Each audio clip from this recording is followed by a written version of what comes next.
Hello, everyone. Welcome to today's roundtable. I'm gonna pass it over to the Kingz Collective in a second and let y'all take it, honey. But quick introductions. I am Saray Mapp. I currently serve as one of the co-chairs for our program planning and development little sector on the Black Professionals Network with Kiara Vanegas, and I'll let her introduce herself here. Yeah. Hey team, I'm Kiara Vanegas. I use the she pronouns. I am the other co-chair for the planning and development portion of BPM. So Ray, take it away. Awesome. And then I'm going to pass it over to the guys on the Kingz Collective and let y'all run the shit. We're just here to help facilitate a little bit. Well, thank you. I appreciate you all. Definitely excited for this partnership that's been in the making over the summer. So I was happy to see this coming to fruition from the meetings we had, and just a touch point, actually, when we touched point at Campus Home Live in Milwaukee. So I'm DeMarcus Mayer Sr. I'm I'm currently at George Mason University, Assistant Director of Belonging and Engagement, also representing Kingz Collective in this space.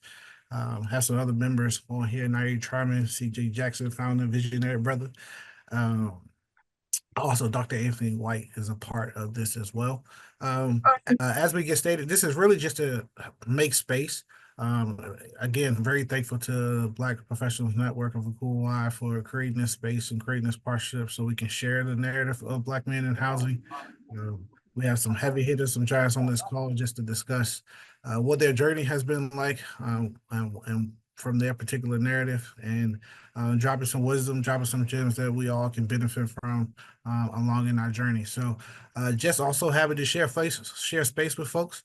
If you have questions, feel free to drop them in the chat. We do have a beginning slate of questions that we will have our panelists respond to accordingly, but looking forward to the engagement. So as we get started, I'll have the panelists kind of introduce themselves for the four that we have today, or the three we have on the call right now. And starting with name, role, years in housing. And we'll start there before we get into the tell your story. Dr. Turner, welcome back, brother. You can kick us off. Thanks for having me. I am Dr. Terrence Turner. I go by Turner. I have the privilege of serving as the Director of Housing, Residential Life here at Goucher College, which is in North Baltimore. I've been in my role for 3 months now, and I've been in housing for 14 years. So again, thanks for having me. I look forward to engaging.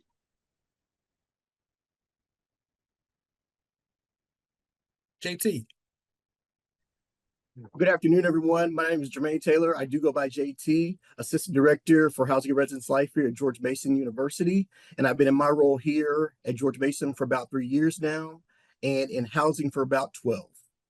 And I'll pass it to Anthony. Hello, everyone. My name is Anthony Hand Jr. Anthony is pretty much what I go by. I'm currently at Mercer University serving as the Associate Director of Residence Life and Housing. And I've been here about 3 years. I've moved up since I've been here, so moving very, very fast. And I'm happy to be here. All right, gentlemen, if you can start us off on this journey today, just discussing kind of what your role has been as far as getting into housing, whether that's your journey to get to the place you're in now, or just generally, what was your introduction into housing and how you were able to matriculate to your current position? Sure. So for me, I had the non-traditional route of getting to my role. I wasn't in a master's of student affairs or college personnel program, but I was very engaged in campus. So during my assistantship in our international studies office, my mentor and OG dared me to take some college administration courses. I was like, sure. And since then, I have been hooked. I have also been one of those folks who has numerous times tried to say housing was no longer for me, but my baby keeps calling me back, which is why I'm in my role now. So I've worked as a hall director at UNC Charlotte and the University of Houston. I was assistant director at FAMU. My most recent position, I was the assistant dean of students at Utah's Asia campus in South Korea. So I did take a international position, and then now I'm back home again serving as the director of residential life here at Goucher. What got me back into housing is just the structure, the love, and opportunity to build something phenomenal, something that will align with the institution's priorities of just making a community where people can discover themselves and thrive. Yeah, so my journey through housing was pretty much very standard. I started off as a resident assistant and then became very involved in RHA and went on to be the state director for the student organization. And then from there, right before graduation, really didn't know what I was going to do next. And so our associate director, Dr. Lynn Hodd at Western Kentucky University, kind of just talked me into maybe applying. I did, got the role, and started my master's program. Kind of like Dr. Turner, at first, I was not even interested in housing. I was more on the campus rec and athletic side of things. And so my major was in campus rec. My master's in Master's of Science. And then from there, they actually had a concentration in housing and residence life. So that's where I kind of got my segue into housing. I ended up leaving the field after my first year and a half and went to student conduct with Dr. Michael, well, with the director of student conduct at Western Kentucky, Michael Crow. And he kind of got me set on that trajectory from there. And then ended up at UT Chattanooga, where I was the resident director. Then went back to Western Kentucky as a coordinator, and then went back to Chattanooga for an assistant director role. And then COVID happened. And I think, COVID gave us the opportunity to really sit with what were we doing and were we being purposeful in our lives, and gave us a lot of time to think. And so I really challenged myself, and I cast a very wide net, and I went as far as Texas, and then I went as far south as Florida. And George Mason came calling, and I had never been to this part of the country before, and it was going to be a stretch for me. And just leaning on my faith a little bit, the Lord is never going to give us too much we can bear. And so I jumped out on faith, and I think this was one of the best decisions I ever made. I'm very pleased with the institution, our leadership, and what we're doing here at George Mason. So that's kind of my journey.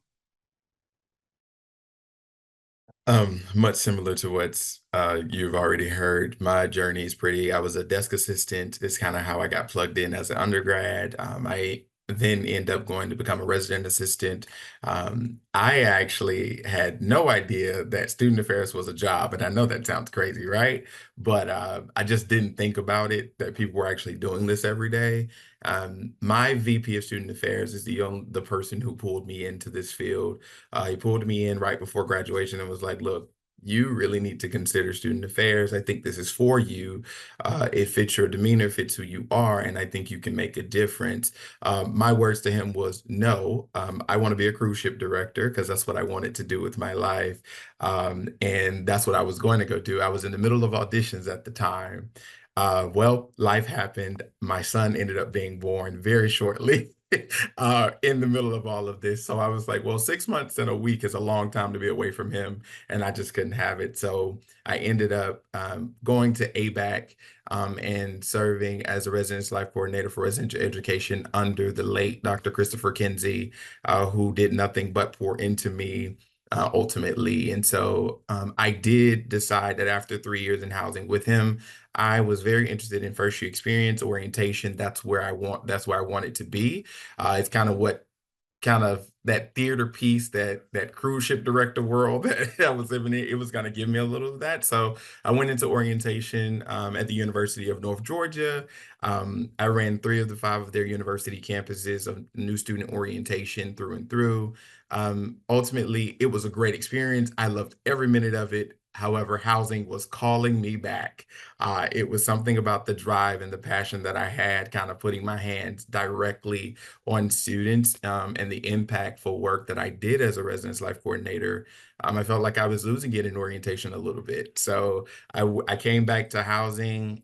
When I went back to housing, it's been great. I've stuck with it for a while. I'm not going anywhere. This is good. I'm settled. Housing is it. I've been at Mercer. I was at Columbus State for a while, for a brief stint. I even left to go teach for a while in K through 12. I'm okay. I bless those teachers and I'm thankful for them. I am not one of them. So, but it's been a great journey. I'm now at Mercer. It's been a great journey. I've been here 3 years and it's been nothing but a great experience. So that's me in the short. Thank y'all for sharing. I think it's so interesting in how we either had to answer the call or somebody gave us that call to, kind of all roads leads to housing. That may be a conference title one year. But it definitely is interesting in the journeys that you all shared and how you've persevered. And talking about you all sharing a little bit more of, let's talk about what are some things that have allowed you to be successful, whether that's mentorship, whether that's this is your professional development plan, the connections or timing. JT, you mentioned faith earlier and making leaps and bounds. But I want you to give space to talk through successes to how you survived and how you were able to thrive through this field, but then also maybe one or two challenges that you incurred and how you overcame it. I would say for me, what has allowed me to be successful, and I don't take it for granted, are relationships, not just with mentors and supervisors, but with my peer group. I see a lot of folks on this call I consider family, right? So we can talk about work, we can talk about competencies, but then we can also talk about, JT mentioned faith. We can talk about family. We can talk, sports. We can do all these things, and that has held me accountable to my ambition, but then also has allowed iron to sharpen iron. So I'm really big on the relationships, maintaining those relationships. When I see people in person, hey, I got to get my hug because that is just my thing in terms of like, brother, I see you, we made it. I may not see you physically for another year, but we can still pick up and, you know, take it from there. The other piece is reflection. So reflection really helped me this past year as I started thinking about what my transition back stateside looked like. My previous role was I was struggling with fit. I was struggling with the environment, and leaning in again to those relationships really allowed me to reflect on who I was and who I wanted to be as a leader. So you'll hear me talk throughout this call about different resources that helped me. So what really helped me reflect is this book by John Maxwell called The Self-Aware Leader. And the self-aware leader talks about how do you manage yourself. So you can have all the talent, you can have all the skills, but in your day-to-day approach to doing the work and how you show up in all your different spaces, what do you know about yourself, right? What do you know about other people, and how does that get you engaged with the goals ahead? So those two pieces, I say, would be the most critical things in my journey thus far: the relationships and the opportunity to reflect. Wonderful words, brother. I would just like to add to that. I think another component that really aided me to be successful in this field was authentic relationships, kind of building off of Dr. Turner. And I think that came a lot from mentors. And I can just name a few: Martha Matlock, Suhai Johnson, just to name a few, were two supervisors that I had the ability to serve under. And they were very authentic in their leadership, and they were very authentic in their message to their supervisees. And they would pull you aside. And if you've done something wrong, they were going to let you know, hey, that wasn't cool. And this is how you need to navigate these spaces. And this is how I don't want you showing up in these spaces. And sometimes you may not get that authenticity from a supervisor. They're going to tell you what you did wrong, but they're not going to tell you, no, this is how you showed up and this is how you looked in this moment. This is how you made me look in this moment. So I would definitely say those authentic relationships aided me in my success, as well as being able to take advice and criticism for individuals that I supervised back in the day. There's two individuals, Chasman McCoy and Justavian Tillman, who was in St. Louis, who I saw come into Western Kentucky as graduate assistants, and I developed very honest relationships with them. And these are two individuals who I call to this day and be like, hey, this is what I said in a meeting today. What do you think about it? And they will both tell me, man, you was off the rails a little bit. What are you thinking? So I think, first of all, authentic relationships, and also being able to set ego aside and talk to individuals who may be younger than you to be able to give you that real world advice on how to navigate things. So that'd be my two things that have aided me in my success.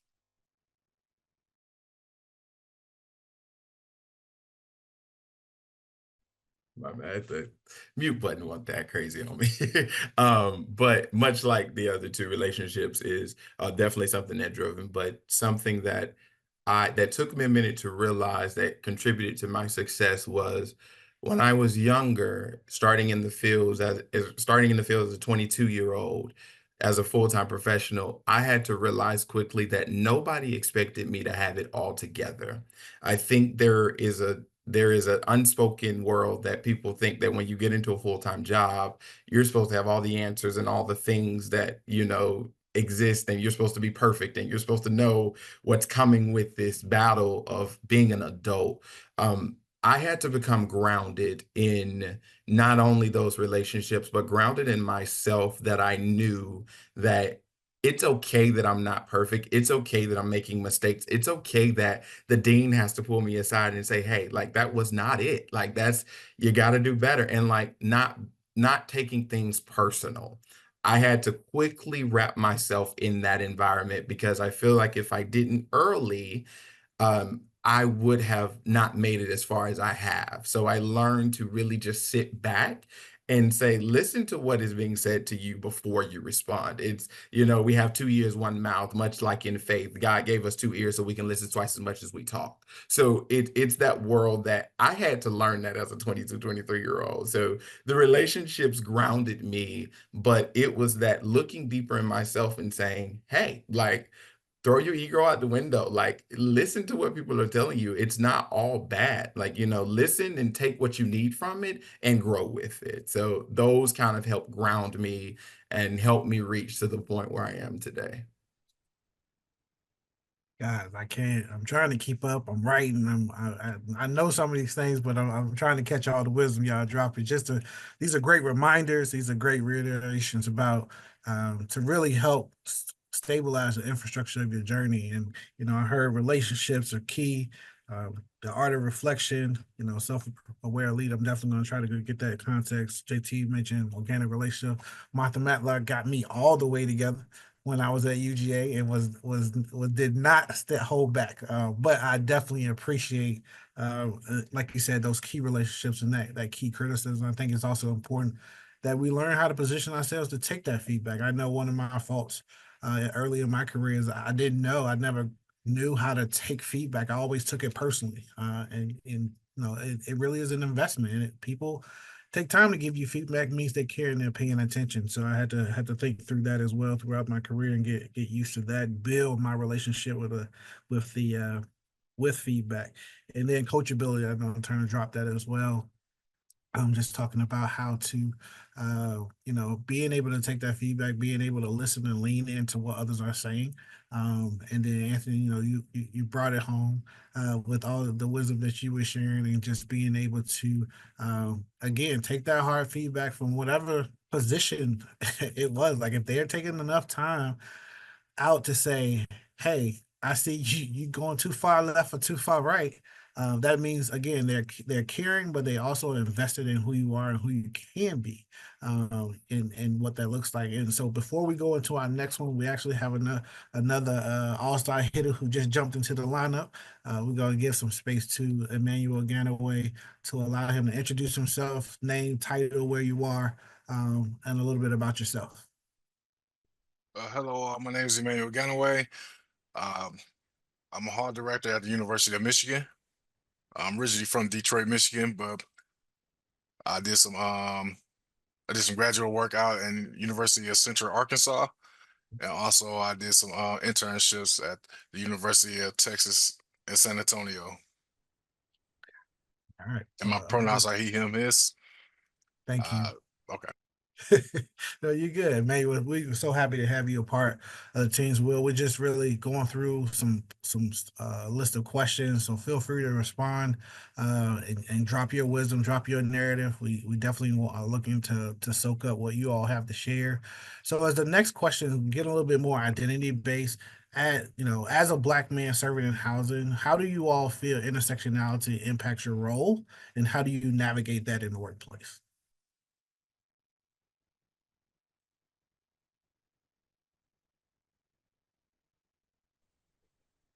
I would say for me, it is allowed me to create an awareness of how I need to advocate for things that may not concern me significantly, right? So learning what needs are from other folks, learning how to empathize with said needs, and making sure that I fully understand, especially as my role as I progress, what that responsibility looks like, what that stewardship looks like.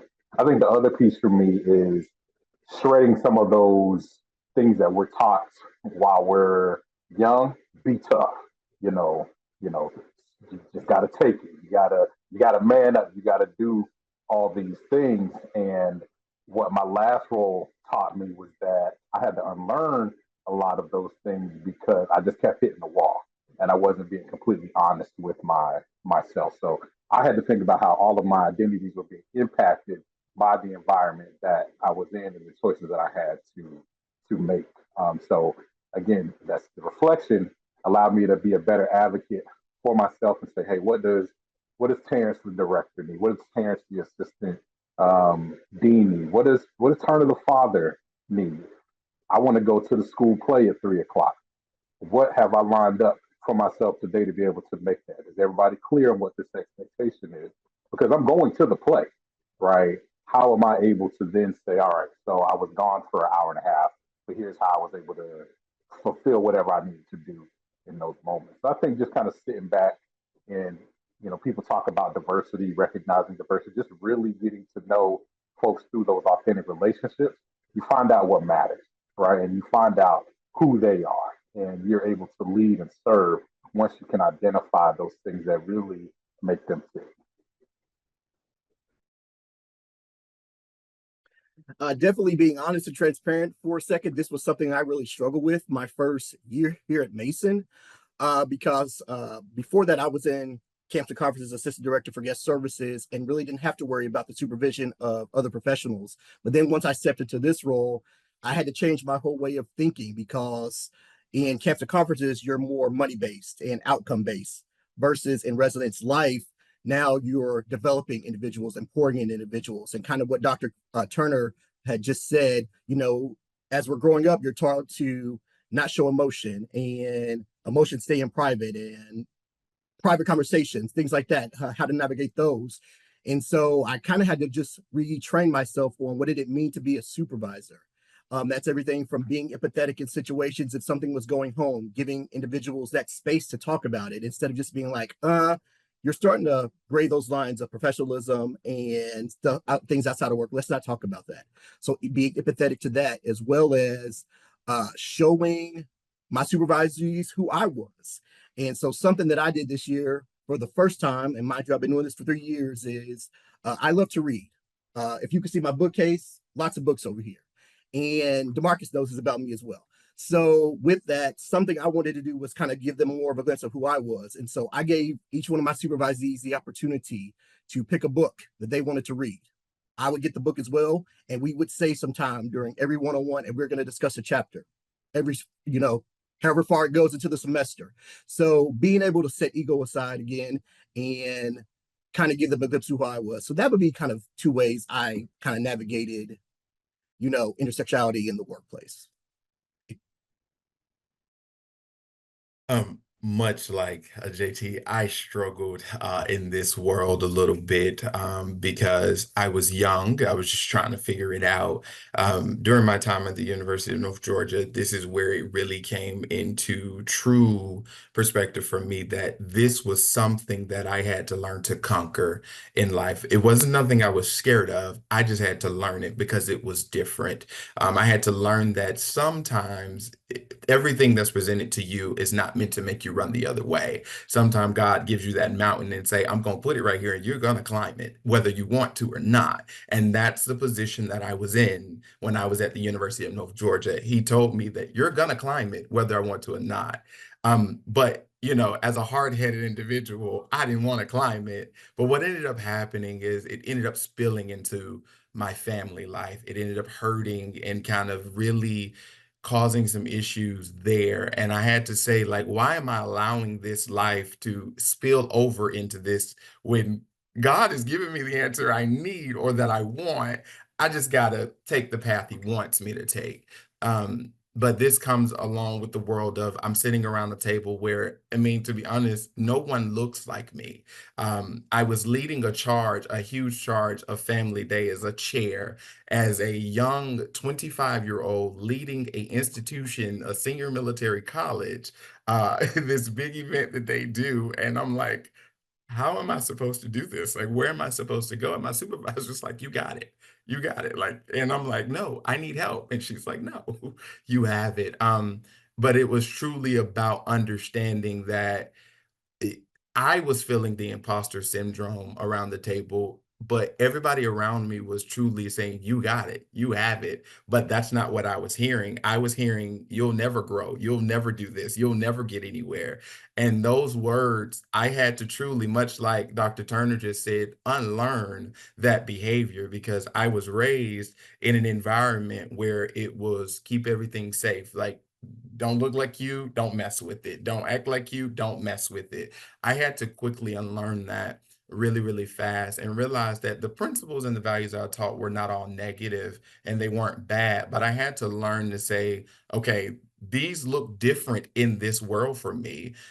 My grandparents, my parents, they were raised in a different time. They were raised in a different world. Like it is, the world has changed tremendously since they were young adults. And yes, I love their perspective, love their history, but unfortunately, we don't live there anymore. And we refuse to live there nowadays. And I won't live there anymore. And that's what got me through is I won't live there anymore. I'm going to be who I'm going to be. I'm going to let this Black skin be the voice it needs to be to trailblaze for anybody who comes behind me, who looks like me, acts like me, or wants to be like me. And I want to make sure that that path is clear so they can get there. So when they get to this obstacle, they know the answer. They know not to turn away from it. They know to just climb that mountain because you got it.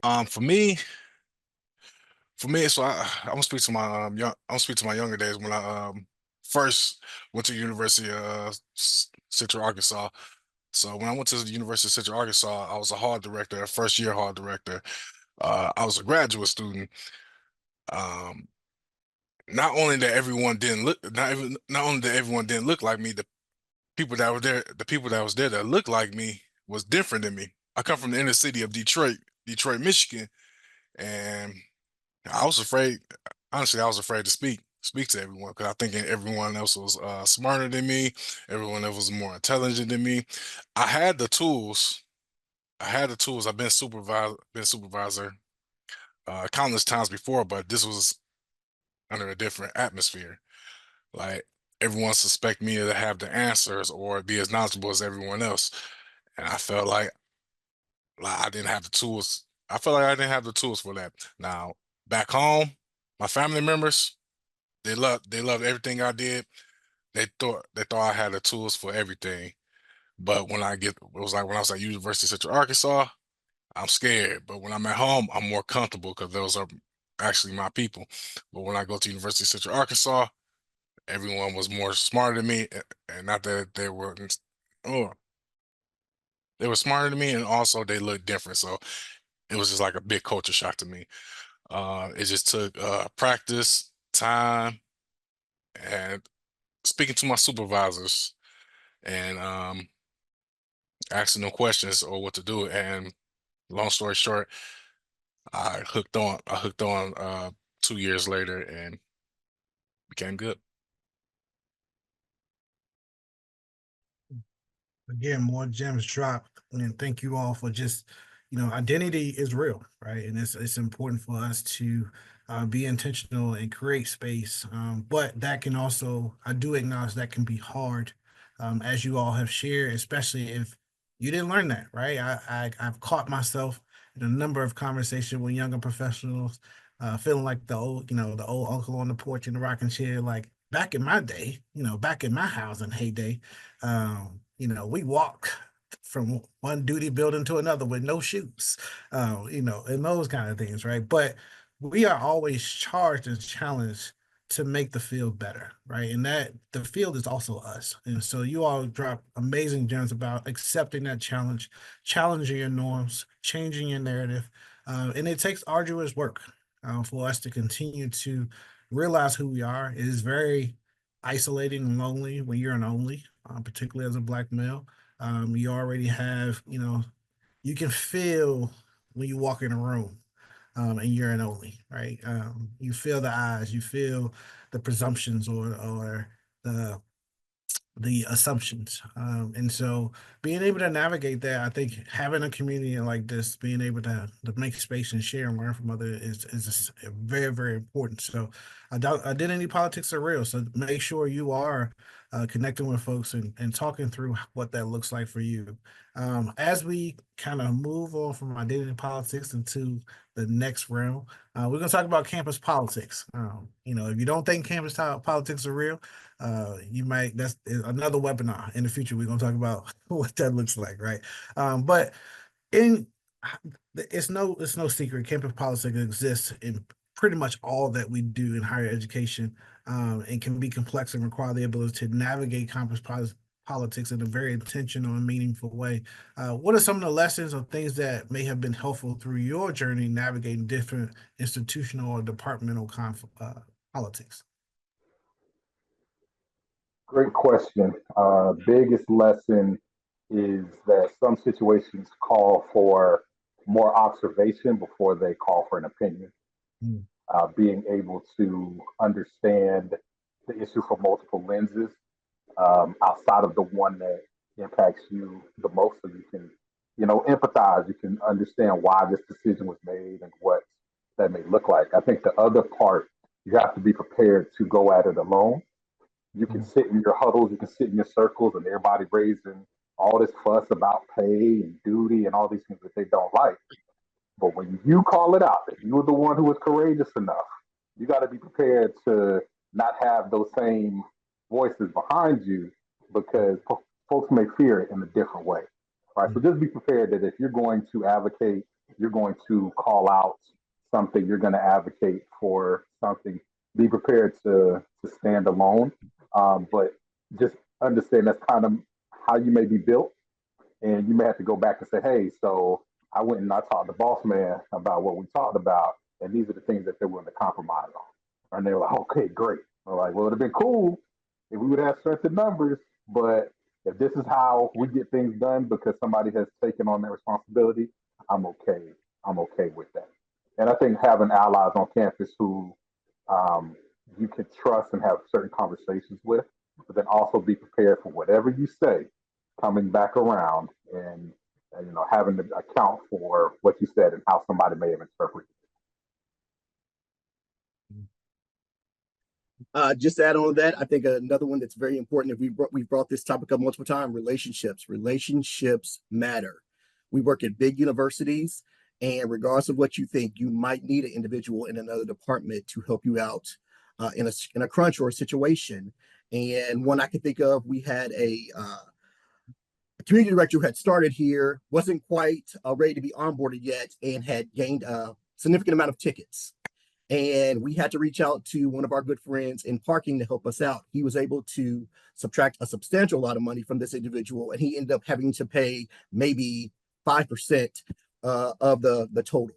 And again, that couldn't happen without a relationship that we had cultivated with the director in parking. So my piece of advice in this situation would be, no matter how small the individual you may think they are on the university, you might need them in a crunch someday. So that's why always having a positive, sustaining relationship, I think, matters. Politics is fun. It's one of those worlds where it doesn't have to be as negative as people present it. It's a world that can be truly positive. You truly just have to know the space you're in, why you're there, and answer those questions as going forward. We've been navigating politics our entire lives. If you go to church, you navigate politics. If you had friend groups in high school, you navigated politics. If you wanted to be Mr. of your school, Mrs. of your school, you navigated politics. Politics has always been around. It just looks a little different when the people that we talk about politics don't look like you. Um, Something I've learned about navigating politics is when you're invited to spaces and you're invited to a room, know the value that you have in that room. You were not invited into that room just because you have a title. You were invited to that room because you truly have a value in the institution that they need. You truly have a value of something that is in your heart or in your body that they really do need to know. Now, sometimes it's hard to kind of sit around and listen to things that are just really hard to digest when you don't always agree with them. But much like Dr. Turner said, it's sometimes just about observation. Everything does not require a response. Everything does not require you to speak to. Sometimes sit around the table, listen to what people are saying, because let them put that value into you, because when you do speak, it will be millions. It will be worth millions because you sat back, you listened, and every point that you do make has value to it when you speak it to the people around that table. So politics is not anything to be scared of. Politics is not anything to run away from. Politics is truly something to face and to stand in together as a community, as an environment. Like find that mentor to find that mentor to stand with you when you're having those difficult political conversations or you're in the middle of a political kind of climate in the institution. Understand that the people around you really do want you to be successful because you surround yourself with those relationships in that political environment. Much like JT just said, those relationships, it comes back to that, is if I have these relationships with you, that this can be as great as I want it to be. And it's not personal. I think we really have to take the personal piece out of what we do. We have a business to run at the end of the day. If you work in housing, our goal is to get butts in beds. That's what we say. It's our goal to get butts in beds, to keep them here, to educate them, to really drive them and understand in the world that at the end of the day, that's what we're doing. It's a business. If you were running a business, you don't want money just randomly disappearing. You don't want people just kind of coming in doing whatever they want to do. You don't want that to happen. It's the same world that we live in. It's just on a much larger scale, but understanding that if you find the people that really support you, find the people that are really grounded with you, find the people who really value what you have, this political conversation becomes a little bit easier. It'll never be 100% always easy to have, but that community provides that push a little bit, because when you start leaning back, you're leaning on that community a little bit, and they're going to start picking you back up and saying, no, like this is no, you got it. Stop leaning, like you stop leaning on this. But it's all about the value when it comes to just know that you are valuable. That skin that you have, that face that you have, like it's valuable, and know that politics is nothing to be afraid of.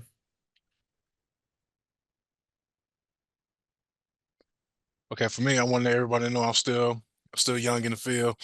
I believe that politics on campus, well, some politics back. Okay, I don't agree with a lot of politics that the different campuses I've been on, things that been happening. But they are sometimes rules are in place for a reason. Sometimes they may not be explained to you as well as you want it to be explained.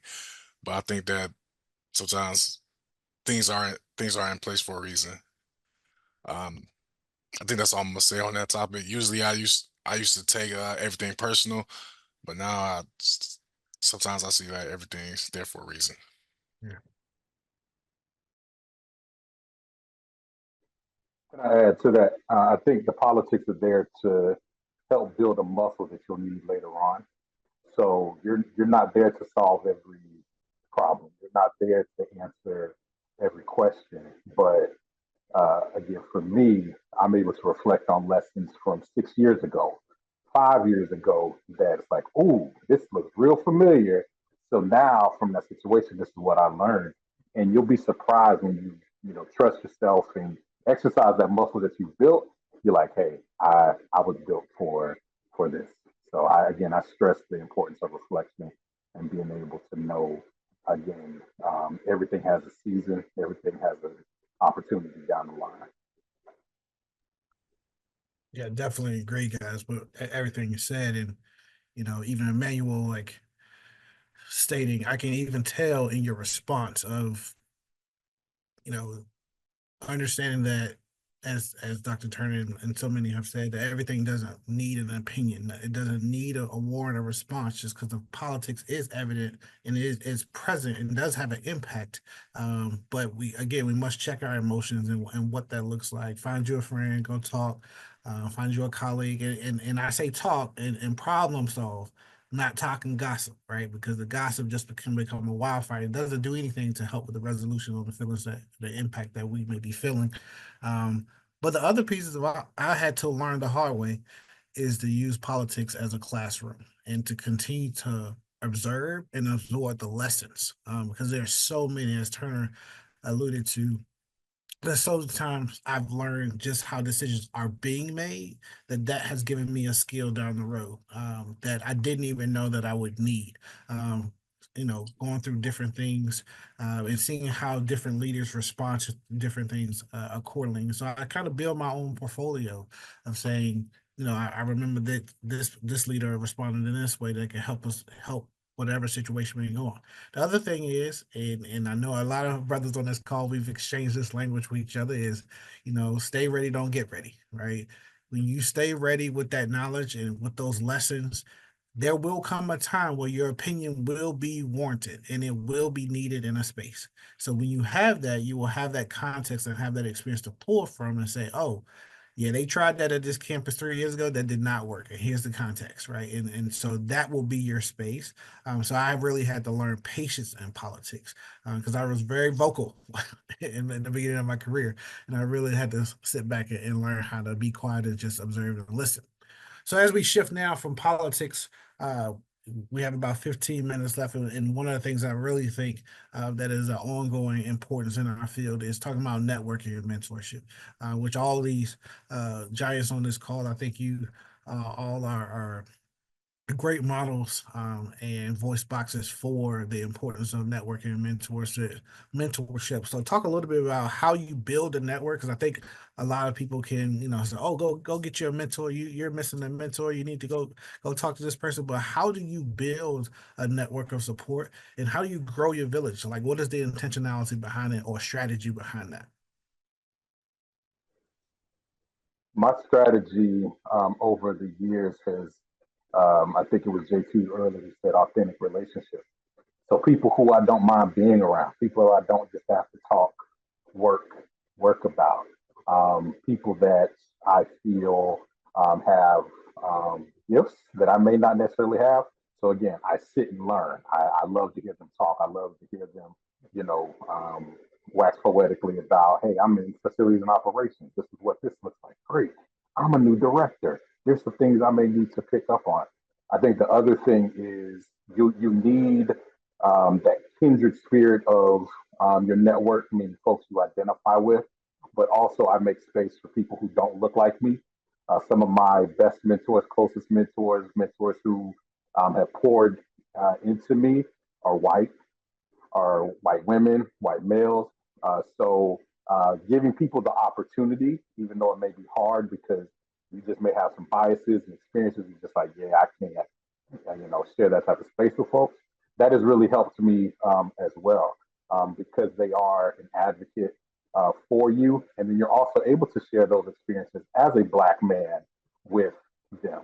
Again, it may not be their experience, but if they're truly about you, you'll be able to share, and they'll be able to reflect, and they'll be able to speak truth to power when they're in their spaces. So it's an exchange of information, exchange of feeling, and just better understanding people. So that has really helped. And then lastly, I'm 40, I'm 13, 14 years in the game. So I have to make more space for me to mentor people, right? Because I talk with my crew all the time is how our younger professionals need that. They may not be able to recognize it, they may not know how to navigate it, but we gotta be intrusive when it comes to some of this mentorship because you represent those who look like you, whether you want to or not. It is a thing, it is a reality, and you don't want to mess it up for the next young Black talented man that may be coming behind you. So that's going to be one of my goals now that I'm back stateside, is to really be present, be a better steward of my mentees, and just make more space for someone to be mentored by me as well. Yeah, and just to kind of add on to that, knowing your time will come. Because a lot of times people don't expect it. And then you're at a conference and somebody comes up and introduces themselves and said they've heard about you and want you to be their mentor. So knowing your time will come for you to be able to mentor and support the next generation. It happened to me at ACUHO this past year. And the gentleman, kind of like what Dr. Turner alluded to, he looked nothing like me. And he ended up shouting me out in his RELA application. And I'm like, geez, all we did was have a quick conversation. Now I was very truthful with him, and I said, dude, you got to stop sitting in your feelings. You need to be a badass and go in rooms and take up space. And he took that to heart. And so knowing when your time comes, it's going to come, and being able to offer that space to be able to offer the support to these new individuals, these new professionals, because your time will come. Also, I would say in this same space, knowing that your mentees will go off and do great things and may not need you for a while. But at some point, they're going to come back around and they're going to have questions. What do you think about this next career move? Am I making the right decision? So I kind of had to learn not to take things personal. If I wrote this reference letter for you 2 years ago and now I haven't heard from you, now all of a sudden you're popping up again, knowing that they'll come find you when they need you and all that stuff. So that would be 2 little snippets I would be able to offer to everybody. So yeah. The mentor-mentee piece is really important in our career, to have someone to talk to brain dump sometimes, to really just say, I am stressed out. This is too much for me. What do I really do?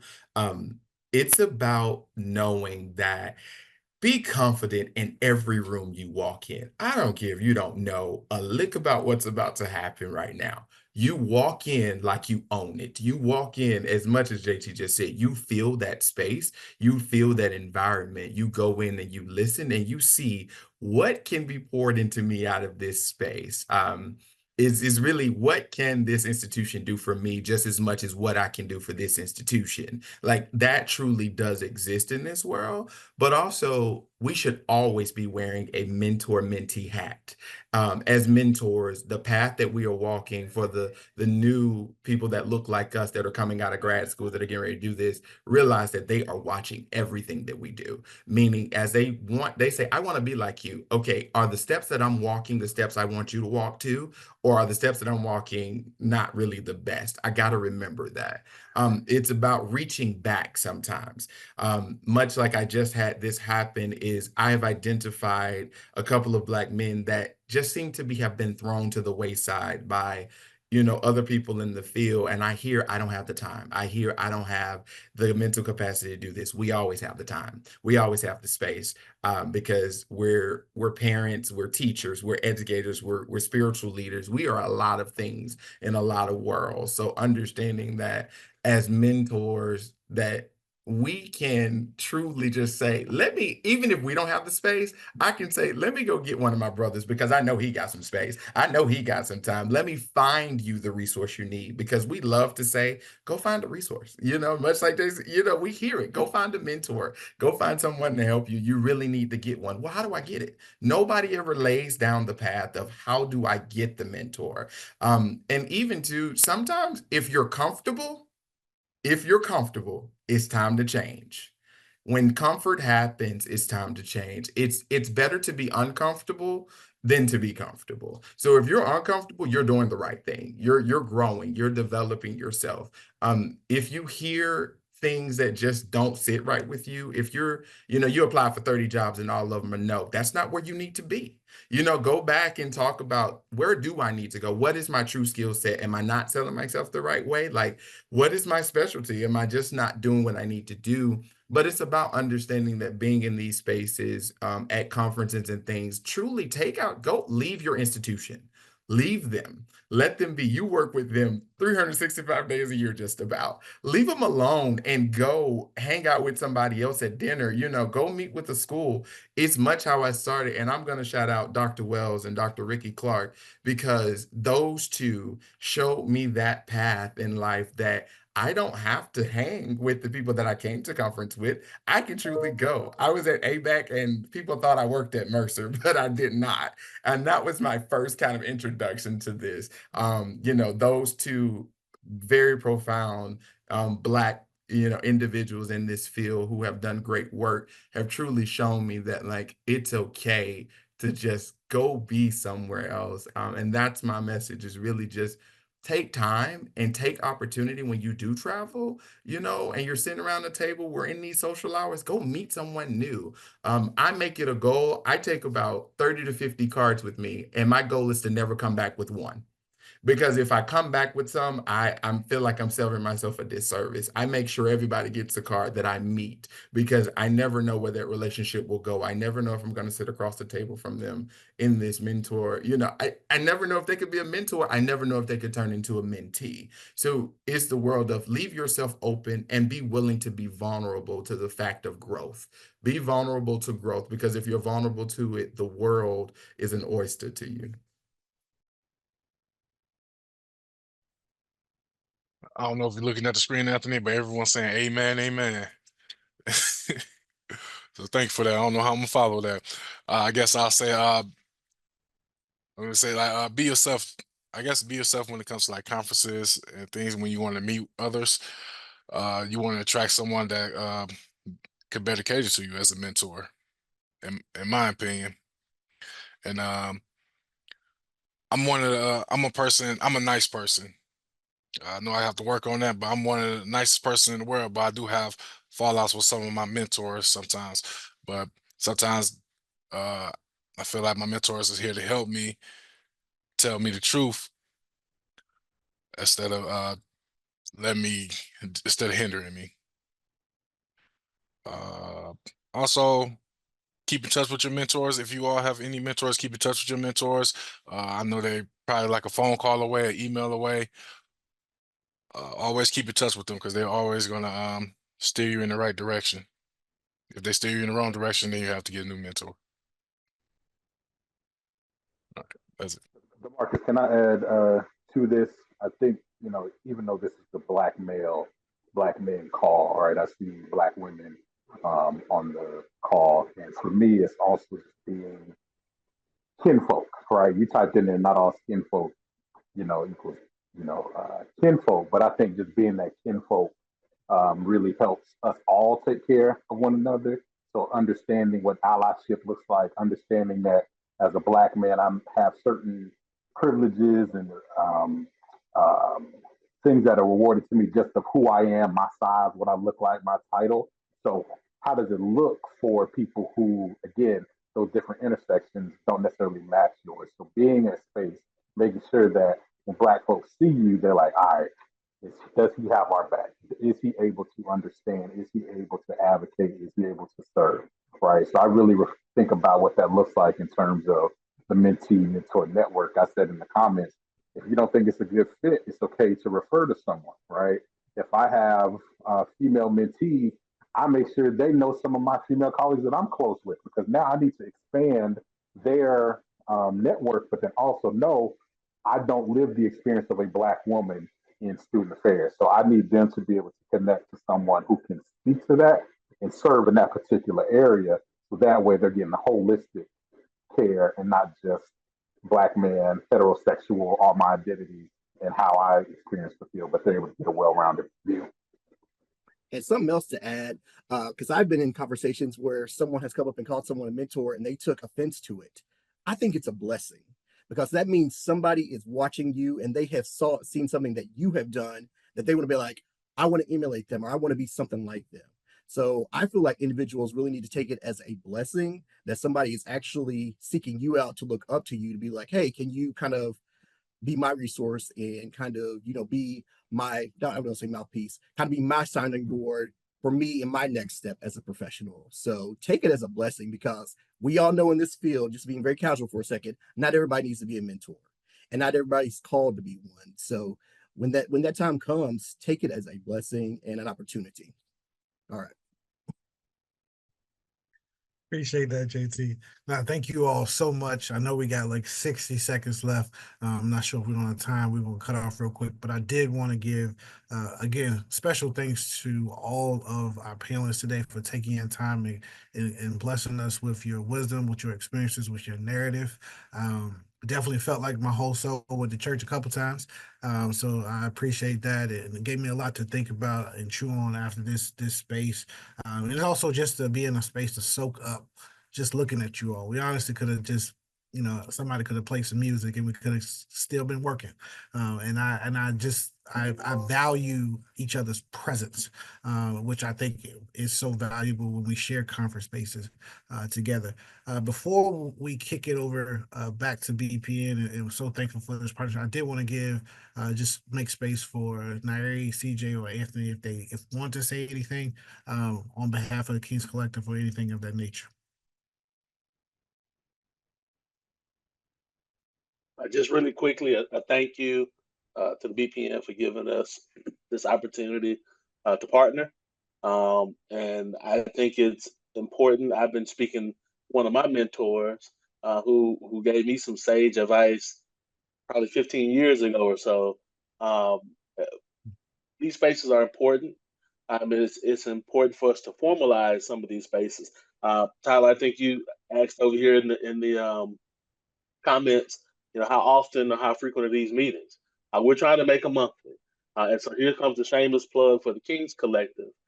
We are trying to do a monthly barbershop talk series where we get together and sometimes have formal interaction like this, and sometimes just an exhale space where we can talk about the things on our campus that are driving us nuts. But we also want to make it a place where we can talk about successes.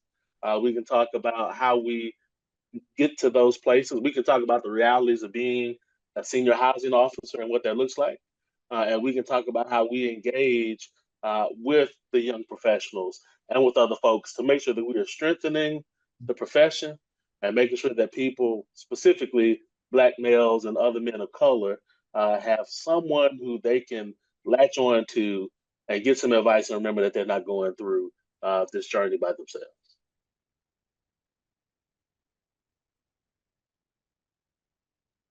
Yeah, I mean, I think Nair, you said it well. Like, I mean, this being in this space today has been so empowering. Is for once, I mean, just been a good opportunity to kind of just sit back and listen and receive and hear all the knowledge from folks who have, plus 10 years of experience to Emmanuel, who just getting into the field and figuring out, but got a lot of knowledge and experiences to share. And just monitoring the chat too, and just kind of seeing the support. But yeah, like Nair, you said, the Kingz Collective does have a group me, so we'll make sure that we share that invitation for anybody who's interested in joining that group me to kind of stay up to date on when those barbershop talks are happening. They typically happen the first Friday of every month. And so, anybody on this call that wants to jump in and be a part of that space is more than welcome.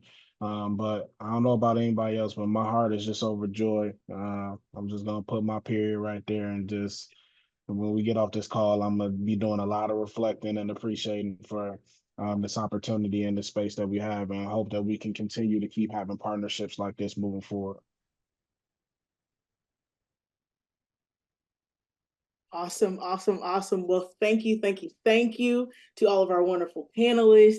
Thank you to the Kingz Collective. Honey, I was over, y'all done blessed my spirit. I sent Anthony a message. I said, I'm finna shout, okay?